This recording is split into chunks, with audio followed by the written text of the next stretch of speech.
Bismillahirrahmanirrahim. Assalamualaikum warahmatullahi wabarakatuh.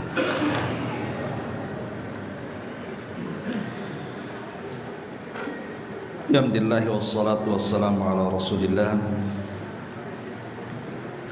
wa ala alihi wa sahbihi wa mawalah wa la hawla wa la quwwata illa billahi wa ba'd.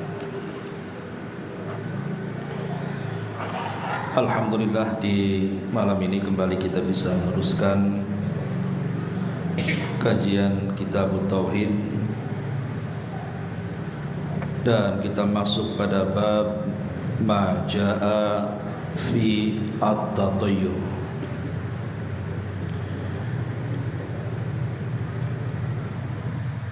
Bab ini bicara tentang tatayyur.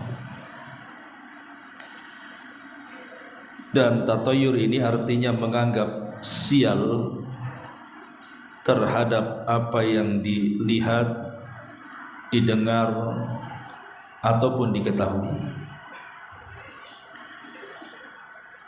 Dan tradisi tatayyur ini bukan hanya terjadi di zaman Nabi SAW, khususnya di zaman Arab dahulu,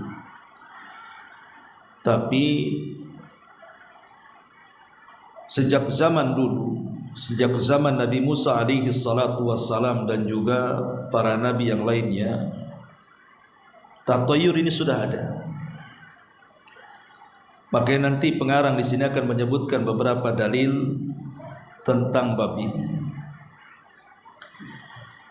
Ma'asyiral muslimin wal muslimat rahimani wa rahimakumullah. Sebelum saya menjelaskan matan daripada bab ini, sedikit kita menjelaskan tentang gambaran tatayyur dulu. Walaupun sudah dijelaskan pada bab sebelumnya, tapi dalam bab ini pengarang lebih rinci lagi mengenai bab tatayyur ini. Kalimat tatayyur sendiri memang diambil dari kalimat at-ta'ir, artinya burung. Karena di zaman jahiliyah mereka menganggap burung ini dijadikan sebab sial dan untungnya perniagaan mereka. Jadi kalau mereka hendak berniaga, maka mereka akan menerbangkan burung. Kalau burung mereka kemudian terbang ke arah kiri dan tidak terbang ke arah kanan, maka mereka menganggap itu kesialan. Atau terbang ke arah Syam, bukan terbang ke arah Yaman, maka itu juga sebuah kesialan. Makanya mereka tidak akan melakukan perniagaan, karena dianggapnya terbangnya burung ke arah Syam itu membawa kesialan bagi mereka. Maka kemudian dari bab ini diambil kalimat at-tiyarah ataupun bab at-tatayyur di sini. Tetapi secara istilah bahwa tatayyur ini bukan hanya sekedar bicara soal burung saja. Syekh Utsaimin rahimahullahu taala menyebutkan bahwa tatayyur ini bisa terjadi kepada segala hal. Bisa saja kepada yang dilihat, didengar, diketahui, dimimpikan, dan begitu seterusnya. Sampai dinukilkan ada seorang khalifah dari khalifah-khalifah kaum muslimin. Dia hendak melakukan safar, kemudian keluar dari istana. Tiba-tiba dia yang pertama kali pandangannya tertuju kepada orang buta. Akhirnya tiba-tiba dalam pikirannya berpikir bahwa perjalanannya akan siang. Maka kemudian dia memerintahkan prajuritnya, tangkap orang buta itu, masukkan dia ke penjara. Lihat, gara-gara tatayyur Orang salah, orang tidak bersalah jadi salah jadinya. Apa salahnya orang buta ini? Tiba-tiba dimasukkan ke dalam penjara, dan khalifah mengatakan jangan dikeluarkan sampai aku datang dari safar. Akhirnya sang khalifah pun safar. Alhamdulillah tidak ada apa-apa dalam perjalanannya, sampai dia kembali pulang ke kerajaan. Sampai di kerajaan, akhirnya dimemerintahkan prajuritnya keluarkan orang buta itu. Maka dikeluarkanlah orang buta itu. Tapi orang buta ini sebelum pergi dia ingin menghadap sang raja. Akhirnya dibolehkan. Kemudian orang buta mengatakan kepada sang khalifah ini, lima sajantani, kenapa kau masukkan aku ke penjara? Apa salahku? Maka sang raja mengatakan, karena ketika aku keluar dari istana, yang pertama ku pandang kamu. Karena engkau buta, aku mengkhawatirkan perjalananku akan tersesat. Makanya ku suruh engkau masuk penjara sementara sampai aku pulang. Kemudian orang buta ini mengatakan kepada sang raja, bagaimana hari-harimu? Apakah juga ada kesialan? Maka sang raja mengatakan, alhamdulillah bi khairin. Alhamdulillah saya dalam kondisi baik-baik saja. Kemudian orang buta mengatakan, adapun saya justru sebaliknya. Justru saya kondisinya tidak baik-baik saja. Dan saya gara-gara melihat kamu saya tertimpa kesialan katanya.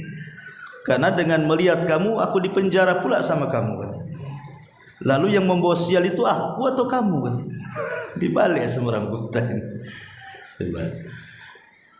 Gara-gara aku melihat engkau wahai khalifah, aku yang tertimpa kesialan. Karena tiba-tiba kau suruh prajuritmu, kau tangkap aku, kau masukkan aku ke penjara. Berarti kau yang bawa sial sebenarnya. Karena ketika engkau melihat aku, kau masukkan ke penjara, safarmu tidak ada masalah kan? Lah siapa yang berhak dikatakan sial kalau begitu? Lah dari sini ma'asyiral muslimin yang dimuliakan Allah Subhanahu wa taala, tidak ada yang sial. Sial itu datang dari Allah, sebagaimana juga ketidaksialan itu juga datang dari Allah Subhanahu wa taala. Lah pengarang memasukkan bab tatoyur ini ke dalam kitab tauhid karena memang tatoyur ini merusak tauhid. Makanya Imam Tawus ketika hendak safar, tiba-tiba kemudian pembantunya mengatakan ketika mendengar ada burung gagak yang berbunyi di malam hari, tiba-tiba dia ketakutan dan menganggap safarnya akan sia.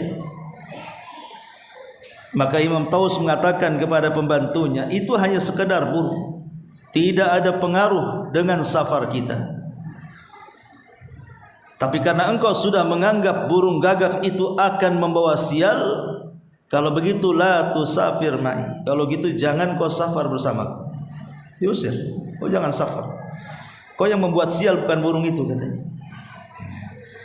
Ma'asyiral muslimin yang dimuliakan Allah Azza wa Jalla. Lah dari segi mana tatoyur ini merusak akidah? Pertama, orang yang bertatoyur ini telah memutus tawakalnya kepada Allah Subhanahu wa taala dan bersandar kepada selain Allah. Karena orang tatoyur ini menganggap bahwa apa yang dilihat, apa yang didengar, apa yang diketahui, itulah yang kemudian disandarkan kepada hal-hal itu. Dia tidak bersandar kepada Allah Subhanahu wa taala.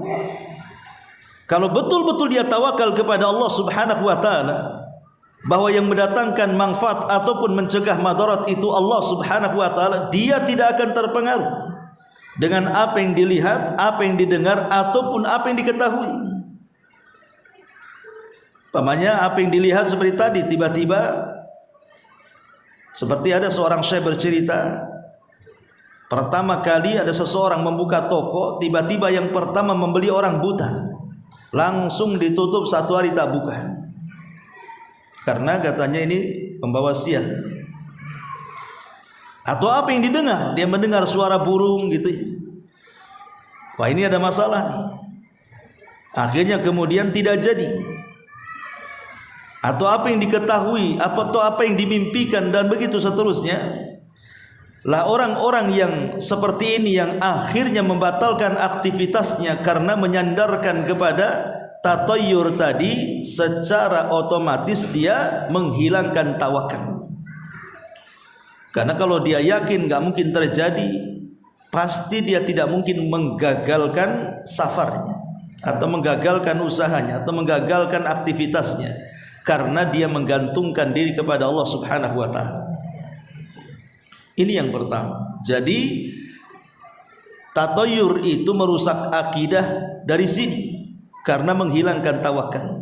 Yang kedua, ia telah bergantung kepada sesuatu yang tidak ada hakikatnya. Orang tatayyur itu kan menerka-nerka. Belum terjadi sudah ada kekhawatiran. Oh, nanti nih kalau kita maksa safar ini, setelah ada burung ini burung itu, nanti kita celaka. Lah belum terjadi. Lah ini kan namanya bersandar kepada sesuatu yang tidak ada hakikatnya namanya. Dan ini masuk kepada khayalan, akhirnya kemudian masuk pada bab khurafat jadinya. Dari sinilah kemudian tatayyur itu merusak akidah. Ini yang kedua. Kemudian yang ketiga, orang-orang yang tatayyur ini terkadang mereka dirundung dengan perasaan takut.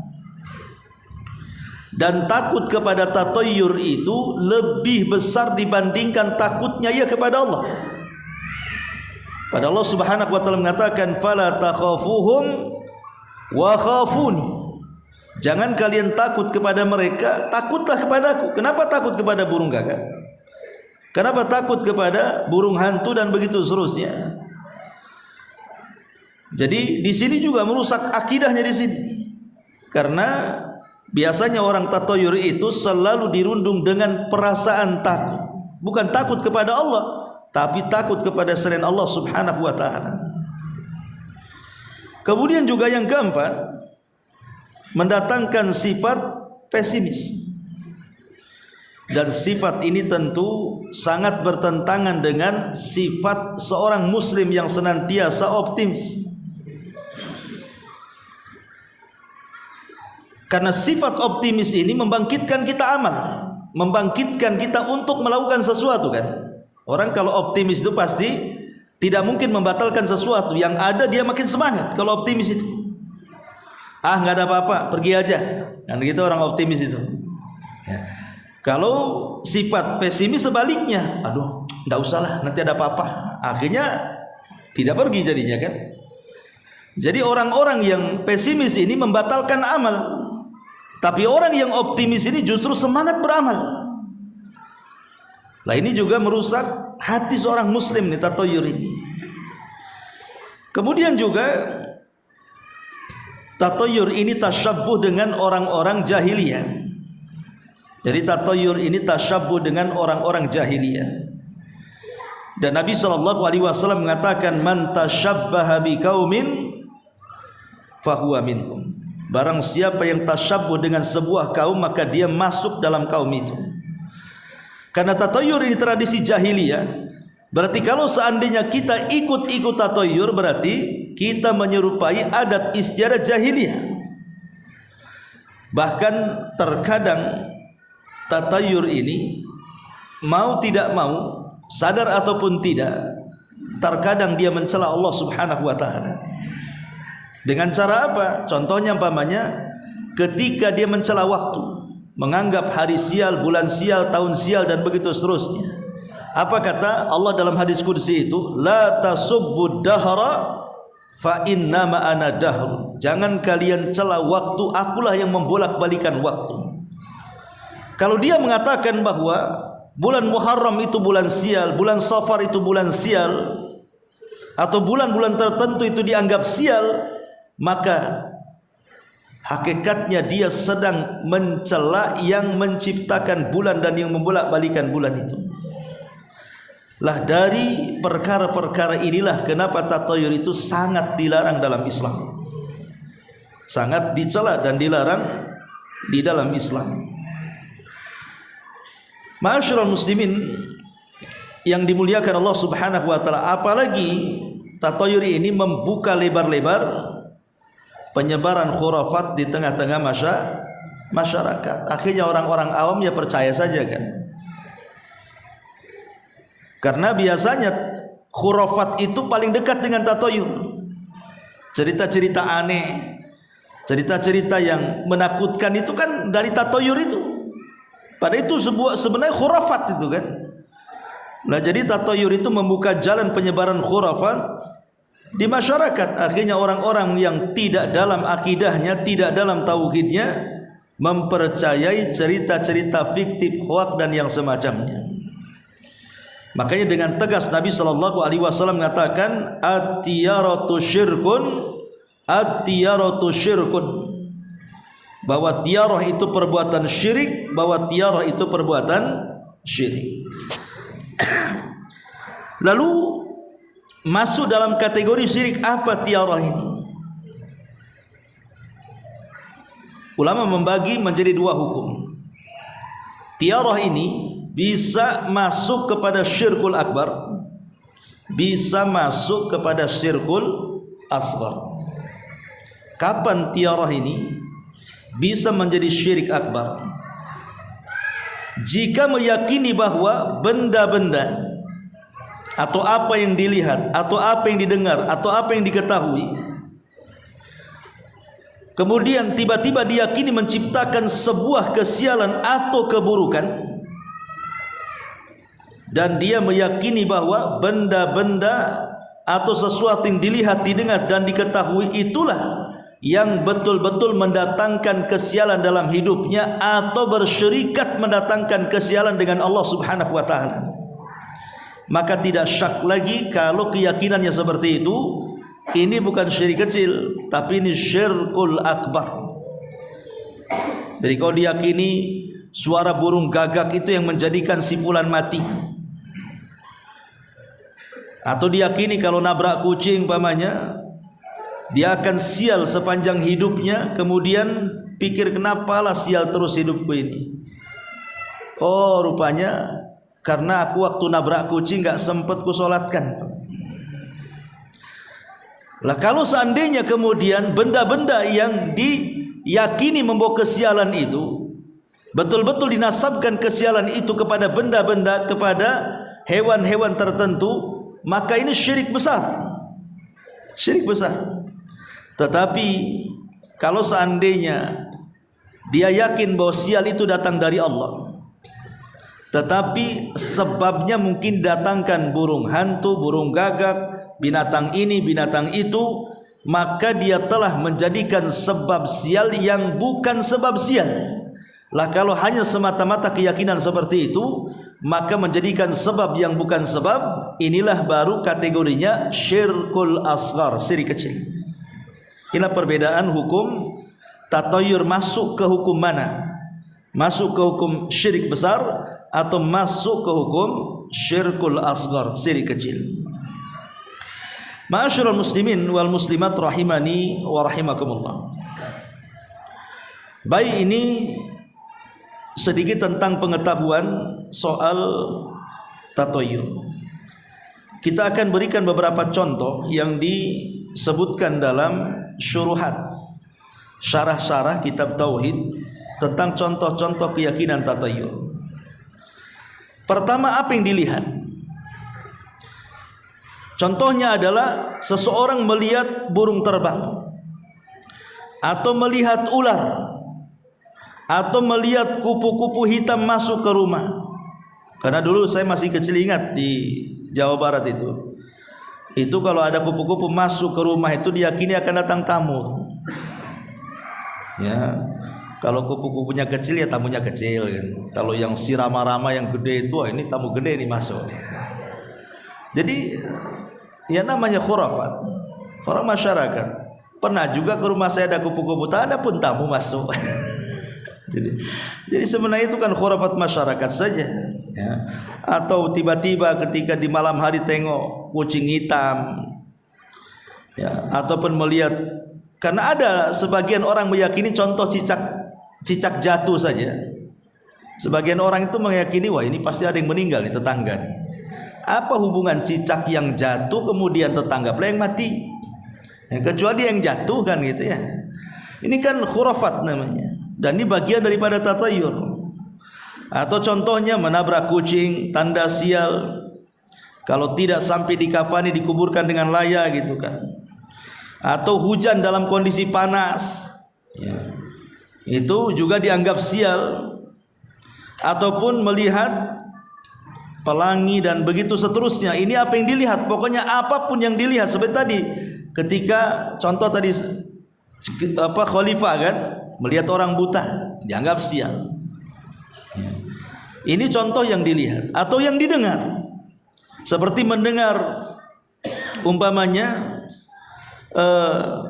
suara-suara yang aneh di kuburan, atau suara-suara elang, suara-suara gagak, ataupun mungkin suara-suara yang menakutkan, kemudian dihubung-hubungkan dengan kesialan, maka ini juga khurafat dan ini juga tatayur.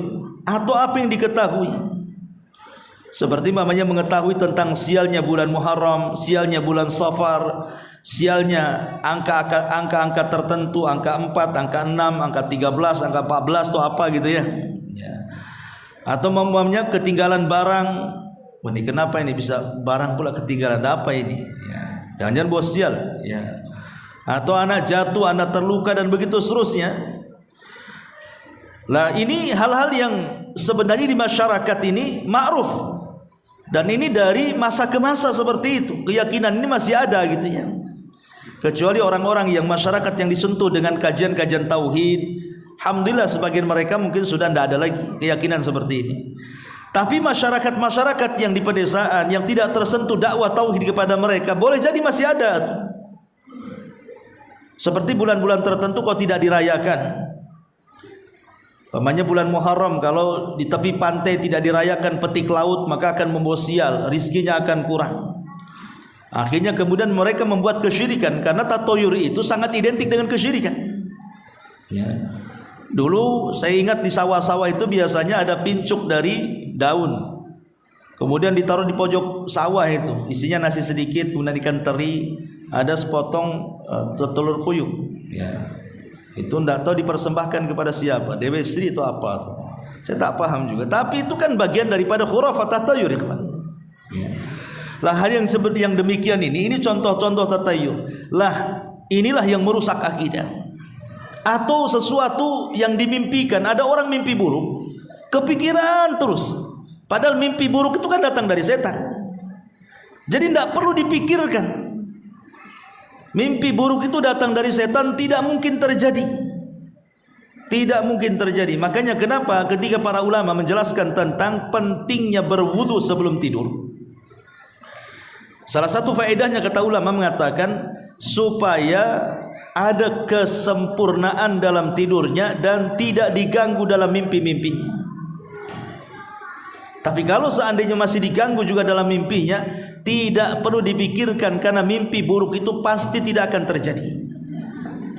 Karena yang akan terjadi atau memungkinkan terjadi itu hanya mimpi baik saja. Makanya disunnahkan atau dianjurkan untuk diceritakan kepada orang yang bukan orang hasad kepada kita. Kita boleh menceritakan supaya dia mentakwilkan dengan kebaikan. Karena yang namanya setan itu ikhwatu fiddin yang dimuliakan Allah Azza wa Jalla, dia berusaha menakut-nakuti kita. Makanya dia akan masuk dalam setiap media. Media apa saja, setan itu akan masuk di situ supaya kita takut. Seperti namanya masuk ke dalam angin, masuk ke dalam bayangan, ya, masuk ke dalam gerakan-gerakan, dan begitu seterusnya. Makanya kita lihat kalau orang itu penakut, di rumah sedang terjadi hujan deras, tiba-tiba listrik mati, angin pula kencang, lupa pula jendela tak tutup, masuklah angin itu, goyang-goyang pula gorden tuh. Ya, kalau orang takut itu, dan lain-lain pikirannya tuh, kenapa lah gorden ini masuk? Padahal dia lupa tuh tutup jendela kan. Atau boleh juga anak kucing dibawa main-main di bawah gorden. Atau mungkin karena angin itu kena spandek, kena seng, mungkin murnya jadi longgar, akhirnya buat suara kan. Setan masuk di suara tuh. Akhirnya orang-orang yang penakut itu dia dengar seng itu bukan suara seng, disangkanya suara setan itu. Ataupun mungkin masuk dalam bayangan. Pamannya ada pohon di samping rumah, ya, kena angin, nampak bayangannya. Orang penakut itu apapun jadi setan. Jangan itu pohon pisang lo jadi setan. Coba saja orang penakut nih, kalau dia jalan ke kegelapan, itu pohon pisang sebenarnya. Ada bendera partai warna putih. Itu disangka setan, dia bisa lari loh ya. Dia bisa masuk ke situ setan itu. Makanya saya katakan tadi, setan itu akan masuk pada semua media. Kenapa sampai Rasul mengatakan kalau engkau lewat di sebuah tempat yang menakutkan, la tubali, jangan pedulikan, qul bismillah, katakan bismillah. Rasul mengatakan dua perkara di sini, jangan pedulikan dan bacalah basmalah. Ya. Karena hakikatnya sebenarnya takut kepada setan itu tabiatnya. Karena setan musuh kita. Wajar kita takut kepada musuh itu secara tabiat, bukan syirik, ya. Yang menjadi syirik itu kalau takutnya berlebihan sampai kepada tingkat tatoyur, menganggap perkara ini sial, perkara itu sial, akhirnya tidak mau bergerak karena dikhawatirkan ini pasti membawa kesialan. Lah inilah yang kemudian dari perasaan takut tabiat menjadi takut syirik jadinya. Makanya kenapa kemudian bab ini sangat penting, karena ini bisa merusak akidah. Baik, kita masuk pada pendalilan beliau pengarang rahimahullahu ta'ala. Yang pertama, Syekh membawakan surah Al-A'raf ayat 131. Allah subhanahu wa ta'ala mengatakan, ala innama ta'iruhum indallah walakinna aktsarahum la ya'lamun. Ketahuilah, sesungguhnya kesialan mereka itu adalah ketetapan dari Allah, akan tetapi mereka tidak mengetahui. Hakikatnya orang-orang tatoyur itu mereka menolak takdir. Mereka menolak takdir. Dan mereka menyandarkan nasib mereka bukan kepada takdir, pada Allah, tapi kepada benda-benda yang ditakutkan. Dan ini bahaya. Surah Al-A'raf ayat 131 ini kan menceritakan tentang kisah Nabi Musa. Jadi Fir'aun dan para pengikutnya, kalau seandainya mereka terkena musibah, datang paceklik, datang banjir, gagal panen atau apalah kan begitu yang membawa musibah, maka mereka membawa musibah ini gara-gara Musa dan para pengikutnya. Tapi kalau mereka kemudian mendapatkan keuntungan dari duniawi, panennya bagus gitu kan, hujan turun, hidup makmur, maka mereka mengatakan ini karena kebaikan kami. Ini karena kebaikan kami semuanya, makanya tempat kami makmur. Tapi kalau kemudian hilang kemakmurannya, ini gara-gara Musa datang nih katanya. Jadi Nabi Musa itu jadikan objek datangnya kesialan. Dari sini kita tahu tatoyur itu bukan di zaman Nabi saja, sampai di zaman Nabi Musa juga orang-orang sudah ada keyakinan tatoyur ini. Kemudian yang kedua, surah Yasin ayat 19. Allah Subhanahu wa taala mengatakan, qalu ta'irukum ma'akum a in dzukirtum bal antum qaumun musrifun. Mereka para rasul berkata, kesialan kalian itu adalah karena kalian sendiri. Apakah jika kamu diberi peringatan kamu bernasib sial? Sebenarnya kamu adalah kaum yang melampaui batas. Jadi surah Yasin ayat ke-19 ini kan menceritakan tentang sebuah kisah yang terjadi di di zaman sebelum Rasul sallallahu alaihi wasallam dan setelah Isa. Jadi ataupun kisahnya disebut dengan Ashabun Najjar. Dalam surah Yasin ada kisah namanya Ashabun Najjar. Itu terjadinya antara selang meninggalnya Isa, Isa diangkat ke langit, tidak meninggal Isa dalam Islamnya, diangkat ke langit, dan sebelum Nabi Shallallahu Alaihi Wasallam diutus. Jadi pertengahan. Disitulah ada kisah di mana ada satu kampung diutus 3 utusan. Setelah kemudian awalnya 2 utusan dulu, tetapi semua orang kampung itu menolak 2 utusan ini. Akhirnya Allah tambah satu lagi menjadi 3. Fa'ajazna bitsalits. Kami kuatkan dengan 3 nabi lagi. Tapi 3-3-nya juga didustakan.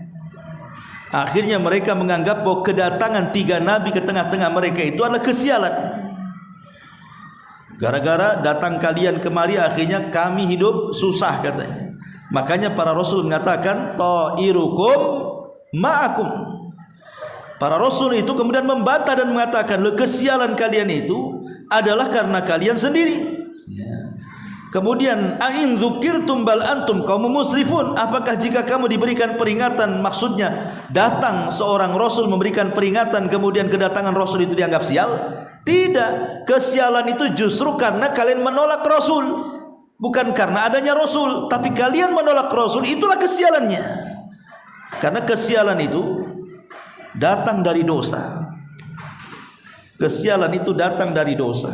Siapapun yang melakukan dosa, maka pasti dia akan mendapatkan kesialan. Makanya para rasul mengatakan, kedatangan kami loh tidak membawa kesialan. Justru kalian menolak kami itulah yang membawa kesialan. Karena menolak ajakan para nabi dan rasul. Akhirnya kemudian ketika mereka menolak 3 nabi ini hampir dibunuh, maka datanglah seorang laki-laki namanya Habibun Najjar. Kemudian menolong 3 rasul ini dan berusaha mengingatkan orang desa itu agar menerima 3 orang ini dakwah mereka. Tapi justru Habibun Najjar malah dirajam sampai mati. Nah, setelah mati meninggal dunia, 3 rasul ini juga tidak lepas dari pembunuhan. Itulah kejamnya orang-orang Bani Israel, khususnya orang-orang Yahudi. Mereka membunuh para nabi tanpa ada hak yang dibenarkan. Kemudian pengarang juga membawakan sebuah hadis dari Abu Hurairah radhiyallahu anhu. Nabi sallallahu alaihi wasallam bersabda, la adwa wala tiyarata wala hammata wala safara. Di sini pengarang mengatakan bahwa tidak ada adwa.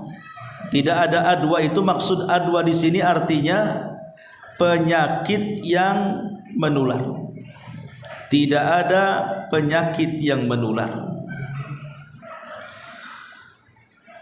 Kemudian wala tiarata, dan tidak ada tiara, menganggap sial sesuatu yang dilihat, didengar atau diketahui. Itu namanya tiara. Ya. Adapun adwa sendiri, ma'asyiral muslimin yang dimuliakan Allah Subhanahu wa taala, ada sebuah riwayat. Jadi ada orang Arab Badui yang datang menemui Nabi sallallahu alaihi wasallam, kemudian bertanya tentang ada satu unta yang berpenyakit kulit. Dan tatkala kumpul dengan unta yang lainnya, maka unta pertama menularkan kepada unta yang lainnya. Yang tadinya satu unta saja terkena penyakit kulit, pas dikurung satu kandang dengan unta yang lainnya, adalah beberapa unta yang lainnya juga terkena penyakit yang sama. Itu maksudnya. Ya. Seakan-akan orang Arab Badui ini meyakini bahwa gara-gara unta yang berpenyakit itu akhirnya mengakibatkan unta yang lain tertular dengan penyakitnya. Maka Nabi SAW membantah dengan mengatakan, faman a'dal awwal, lalu siapakah yang menulari unta yang pertama tadi? Rasul mengatakan, oke, kalau kamu mengatakan gara-gara unta yang pertama yang punya penyakit itu digabungkan dengan unta yang tidak berpenyakit, akhirnya unta yang tidak berpenyakit akhirnya tertular. Pertanyaannya, lah unta yang pertama yang kena penyakit itu penyakit dari mana? Unta mana yang menulari dia? Unta mana dia nggak ada unta lain kecuali dia? Yang pertama inilah dari mana penyakitnya? Kalau memang penyakit yang menular gitu ya. Makanya Rasul mengatakan fama a'dal awal, lalu siapa yang menulari yang pertama tadi? Maka dari sini menunjukkan bahwa Tidak ada penyakit yang menular secara zatnya. Itu maknanya. La adwa di sini maksudnya tidak ada penyakit yang menular secara zatnya. Tapi boleh juga karena sebab, bukan zat. Ya. Kalaupun seandainya ada penyakit yang berpindah dari satu penyakit ke penyakit berikutnya, itu karena sebab saja, bukan karena zat penyakitnya. Karena hakikatnya tidak ada yang menular penyakit itu. Buktinya masa corona kemarin, kalau memang penyakit corona itu menular kemana-mana, tentu tidak ada satupun yang akan hidup dengan penyakit corona kan? Karena akan menular kemana-mana. Tapi buktinya ada yang kena, ada yang juga enggak, ada yang mati, ada yang hidup. Menunjukkan secara zatnya itu tidak menular. Tetapi walaupun demikian, kita harus menghindari sebabnya. Kata Nabi SAW, kalau di sebuah tempat itu ada wabah, jangan masuk. Ya. Dan orang yang di dalam jangan keluar, kata Rasul. Untuk menghindari penyebaran penyakit. Maksudnya di sini bicara tentang sebab, bukan bicara soal zat. Ma'asyiral muslimin yang dimuliakan Allah Subhanahu wa taala. Lah dalam hadis-hadis yang lain Nabi sallallahu alaihi wasallam juga mengatakan, "Firra minal majdum kama tafirru minal asadi." Jauhilah engkau dari orang yang terkena kista sebagaimana engkau lari dari kejaran singa. Dari sini Nabi SAW menyuruh kita untuk menghindari orang yang berpenyakit menular. Kemudian Nabi SAW mengatakan, la yuridu mumridun ala musih. Yang sakit jangan mendekat ke yang sehat. Kata Rasul, yang sakit jangan mendekat ke yang sehat. Lah lihat, memang kesannya hadis-hadis ini seolah-olah memang ada penyakit itu yang menular gitu ya. Kalau kita melihat hadis-hadis tadi, bahwa yang sakit jangan mendekat ke yang sehat. Kalau ada di sebuah negeri itu wabah, jangan kau masuk, dan di luar jangan keluar, nanti akan menyebarkan penyakit. Ya, termasuk juga lari dari penyakit kista seperti kau lari dari macan. Ya. Jadi ini semua dijelaskan oleh Nabi SAW bahwa penularan itu terjadi bukan karena zat penyakit, tetapi semuanya kembali kepada izin daripada Allah Subhanahu wa taala. Kalau Allah tidak izinkan, tidak akan menular. Tapi kalau Allah izinkan, bisa saja menular. Artinya di sini kita harus mencari sebab menjauhi penyakit. Maka kesimpulannya, tidak ada penyakit yang menular itu maksudnya tidak ada zat penyakit yang menular. Tetapi bisa saja penyakit ini menular tetapi karena izin Allah. Jadi semua karena izin Allah. Tapi zatnya kemudian menularkan kepada orang lain, ya enggak. Kalau Allah tidak izinkan, ya tidak mungkin menular penyakit itu. Walaupun kata dokter ini menular. Karena semua terjadi itu karena izin daripada Allah Subhanahu wa taala, itu maknanya. Ya. Jadi semuanya karena izin dari Allah Subhanahu wa taala. Dari sini Nabi SAW ingin menghilangkan keyakinan orang-orang jahiliyah bahwa penyakit menular itu tertular dengan sendirinya tanpa izin dari Allah. Maka kita orang Islam mengatakan penyakit itu menular semua karena izin dari Allah, bukan karena zat penyakitnya. Di situ sisi pendalilannya. Kemudian yang kedua, wala tiyaratu, dan tidak ada tiara, tidak ada kesialan yang disebabkan oleh burung ataupun hewan yang lainnya. Kemudian kata Nabi SAW, wala hammata wala safara, wala hammata wala safara, dan tidak ada hamma. Hamma itu maksudnya burung hantu. Karena di zaman jahiliyah itu, kalau ada burung hantu yang datang, mereka menganggap bahwa burung hantu itu mendatangkan kesialan kepada mereka. Nampak burung hantu, mendengar suara burung hantu, orang-orang jahiliyah itu ketakutan, seolah-olah akan membawa kesialan dalam hidup mereka, atau meyakini bahwa kedatangan mereka itu memberikan tanda bahwa akan ada orang sakit, bahwa akan ada orang yang meninggal.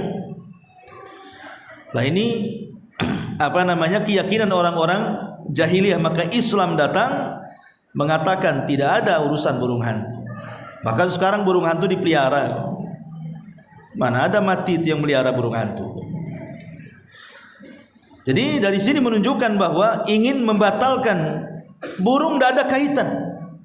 Bahkan burung sendiri sebenarnya bingung. Mungkin kalau kita jadi burung, mungkin bingung juga kenapa aku dijadikan sebab matinya orang, kan gitu ya. Burung ini nggak berakal dan tak menahu soal kematian, karena dia tidak datang dengan membawa malaikat maut, kan? Apa burung hantu itu datang membawa malaikat maut? Tidak, dia binatang yang tidak berakal. Dia sendiri tidak tahu kenapa manusia menjadikan dia pembawa sial, kan? Apa salah saya kalau umpamanya kita jadi burung, kan? Kenapa kemudian saya di burung hitamkan? Burung kambing hitam ya, burung di burung hitamkan ya. Burung lo nggak berakal, nggak? Kenapa kemudian membawa kesialan? Ini kan nggak logis ya cara berpikirnya. Termasuk juga safar, tidak ada safar. Maksud safar di sini adalah bulan Safar. Ya. Karena orang-orang jahiliyah itu menganggap bahwa bulan Safar itu bulan sial, sama dengan Muharram juga.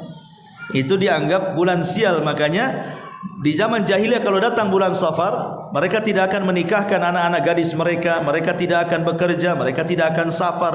Pokoknya mereka akan duduk di rumah sebab aktivitas mereka membawa kesialan. Maka datang dalam Islam la safara, tidak ada kesialan di bulan Safar.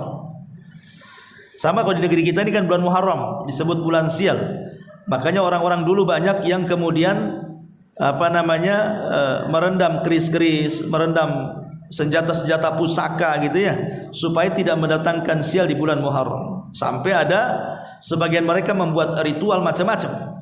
Ya, maka dalam Islam justru bulan Muharram bulan mulia dan bukan bulan sial. Ya. Ma'asyiral muslimin yang dimuliakan Allah Subhanahu wa taala. Ini hadis yang berikutnya, la safar, tidak ada safar. Termasuk juga kata Nabi SAW setelah menyebutkan la safara dalam riwayat Muslim, wala nau'a wala ghulah, tidak ada nau' dan tidak ada ghul. Nau' itu artinya bintang.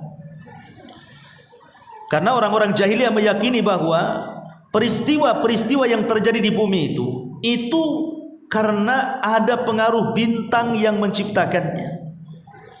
Jadi mereka meyakini bahwa bintang itu membawa pengaruh. Makanya kemudian dalam Islam itu, dalam ilmu nujum, ilmu perbintangan itu kan dibagi dua. Ada ilmu tasyir, ada ilmu ta'sir. Yang dilarang itu ta'sir, yang dibolehkan tasyir. Ta'sir itu memberikan pengaruh. Makanya mereka meyakini bahwa terjadinya gempa, tsunami, hujan, macam-macam, mereka menganggap itu terjadi karena kemunculan bintang tertentu. Bintang inilah yang mempengaruhi, akhirnya terjadi hujan. Makanya kenapa kemudian doa ketika turun hujan itu salah satunya Rasul mengatakan apa? Mutirna bifadlillahi wa birahmatihi. Kita dihujani dengan karunia dari Allah. Untuk membantah orang-orang jahiliyah yang mengatakan mutirna binawi kada wa kada. Kami dihujani dengan bintang ini dan bintang itu. Maka kita bantah keyakinan itu dengan kalimat mutirna bifadlillahi wa birahmatihi Allahumma sayyiban nafi'ah, kata Rasul. Ya Allah, berikan hujan yang bermanfaat. Kemudian wala ghul. Ya, ghul ini semacam hantu lah. Di masyarakat kalau keyakinan kita kan, ya biasanya ghul itu istilah kita itu ya keyakinan terhadap setan, terhadap hantu, genderuwo, suster ngesot atau apa itu istilah itu, sundel bolong. Di negeri kita kan banyak istilah-istilah untuk hantu-hantu. Sebenarnya itu kan film-film saja waktu itu. Intinya jin sebenarnya. Cuman banyak kali namanya. Ya. Jadi keyakinan-keyakinan kita tidak mengingkari. Kalau maksudnya adanya hantu, adanya jin yang jahat, kita tidak mengingkari. Tapi yang dimaksud wala ghul di sini artinya mereka meyakini bahwa ghul itu ada setan-setan tertentu yang datang menakut-nakuti untuk membawa sial. Ya. Maka Islam mengatakan la ghul, tidak. Ya. Tidak ada ghul, tidak ada hantu. Maksudnya tidak ada hantu itu bukan berarti mengingkari nggak ada sama sekali hantu, bukan itu maksudnya. Maksudnya tidak ada hantu yang membawa kesialan. Ya, kesialan. Kalau kita berzikir kepada Allah Subhanahu wa taala, mendekat kepada Allah, berusaha untuk beribadah, tidak mungkin hantu juga atau jin-jin jahat itu menggoda kita. Dan ingat bahwa tidak boleh kita ini memberikan takut kecuali kepada Allah Azza wa Jalla. Makanya kenapa tidak ada hantu yang membawa perasaan takut? Karena banyak orang-orang yang lebih takut setan dibandingkan takut kepada Allah. Seorang ahli tauhid tidak boleh. Ya. Wallahu a'lam. Ya, ini sudah isya. Subhanaka wa bihamdika asyhadu an la ilaha illa anta astaghfiruka wa atubu ilaik. Allahu ta'ala alam. Assalamualaikum warahmatullahi wabarakatuh.